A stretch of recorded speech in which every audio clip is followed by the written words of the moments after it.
Hey everybody, Matt from Crank Engineering, and today's something a bit different because I've got not much to talk about in the shop. So I'm going to do a gear review on something I purchased recently, the Saint Armoured Parker. Okay, so let me state from the outset that I'm probably not in Saint's target market because I think this thing is hideously expensive when it's at full price. Now I managed to pick one up on sale at 50% off around my birthday, so I shouted myself my birthday present. And I've really been looking for something that I can wear on long winter rides that keeps me both dry and warm, which currently none of my leather really does that well. So when this guy came up on sale, I thought I'd give it a crack. So like I said, I did pay for this myself, so this is warts and all review. I'm not been no favours to anyone here. So I picked this up with the intent of using it for winter rides, and I did use it for a camping trip as the first exercise. So I took the armour out of it, so it is an armoured jacket, took the armour out of it and used it. We were down on the coast in the middle of winter in Melbourne, which is pretty chilly for us with onshore winds. So it worked pretty well for that, and we did get caught in a bit of rain and I was dry. So from a standing around streetwear sort of perspective, this jacket did the job.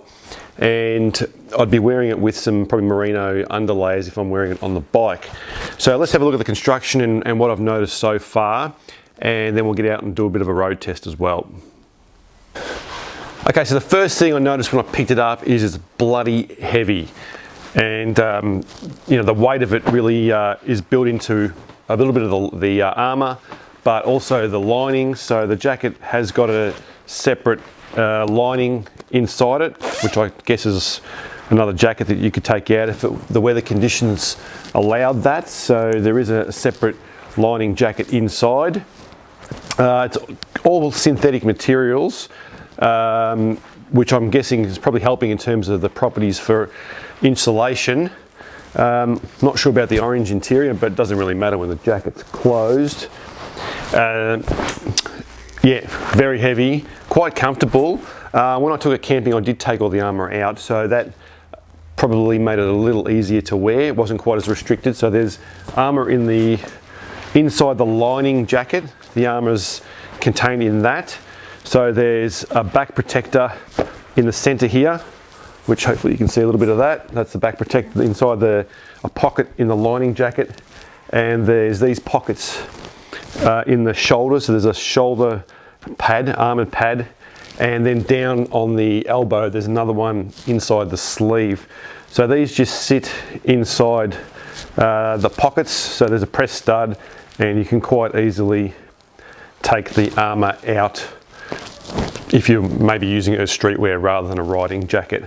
So since I'm going to be road testing this shortly, I'm putting the armour back in. So from that perspective, all good.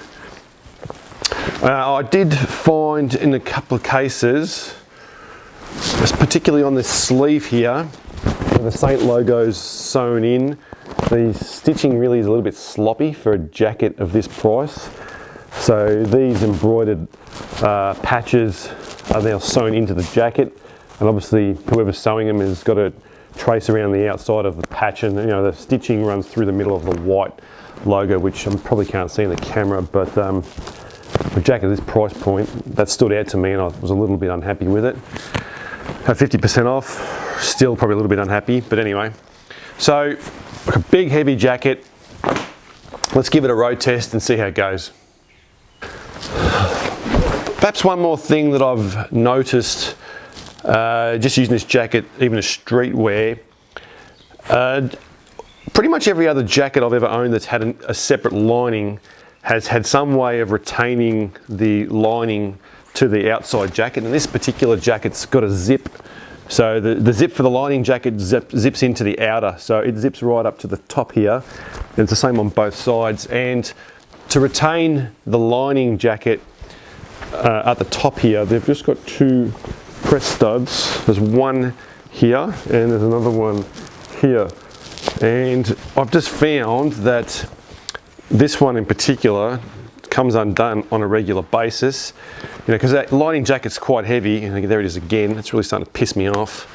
I really was expecting more retention of the lining jacket to the top inside of the outer It's not so bad once it's on, but it's pretty annoying when you've got to pick it up and press the studs back in every time. So perhaps the guys could think about, you know, I've had another jacket that had just a loop in the back of the inner and a stud or a button sewn into the outer, and then you just hook the loop over the button, and that worked pretty well. So probably that's the only other downside I've noticed to this jacket.